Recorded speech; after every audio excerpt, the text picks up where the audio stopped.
আজ আমার গতকালকার ভিডিও দেখে একজন সাবস্ক্রাইবার আমাকে বলে, এই আলাদিন ভাই, শুনলাম নাকি তুমি লাস্ট জনে এনিমিকে এলিমিনেট করে বুয়া নিতে পারো। হ্যাঁ অবশ্যই এনিমিদের এলিমিনেট করে মারার আমার 20 বছরের অভিজ্ঞতা আছে।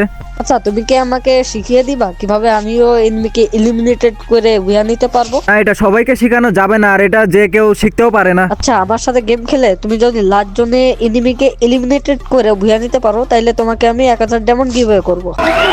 হ্যাঁ ভাই, আমি এক পায়ে রাজি আছি। গাইজ এই ম্যাচের লাস্টে আর মাত্র একটা এনিমি বেঁচে আছে, আর সে কিন্তু 16 ডিয়ার কিনছে। এনিমিটা রিভাইভ হওয়ার জন্য অপেক্ষা করতেছিলাম, রিভাইভ হয়ে গেছে। এখানে দেখো নিচে নামতেছে। আমি কিন্তু এই সুযোগে এনিমিটাকে উপরে মেরে দিলাম, আর যখন নক হয়ে গেছে নকটা ক্লিয়ারও করে ফেললাম। আর লাস্টে মাত্র একটা এনিমি বেঁচে আসছিল, সেটার সঙ্গে আমরা কিন্তু টিম আপ করি। দেখি গাইজ টিম আপ করে কিনা। তো এনিমিটা কিন্তু আমাদের সঙ্গে টিম আপ করছে, আর আমরা তাকে টোকেন দিলাম যাতে সে রিভাইভ দিতে যায়। আর এনিমিটা কিন্তু পিকের এই ভেন্ডিং ঘরের দিকে রওনা দিল ওর টিমমেটকে রিভাইভ দেওয়ার জন্য। এনিমিটা যদি তার টিমমেটকে রিভাইভ দেওয়ার আগে এলিমিনেটেড হয়ে যায়, তাহলে কিন্তু আমি পেয়ে যাব 1000 ডায়মন্ড। আর আগে তাড়াতাড়ি করে চ্যানেলটিকে সাবস্ক্রাইব করে আমার জন্মদিনের আগে 1 লক্ষ সাবস্ক্রাইবার কমপ্লিট করে দাও। তো এনিমি কিন্তু গেছে তার টিমমেটকে রিভাইভ দিতে। এখন দেখা যাক গাইজ রিভাইভ দিতে পারে কিনা। তো আমার টিমমেট কিন্তু এনিমির সঙ্গে গেছিল, সে কিন্তু আবার ফিরে আসছে।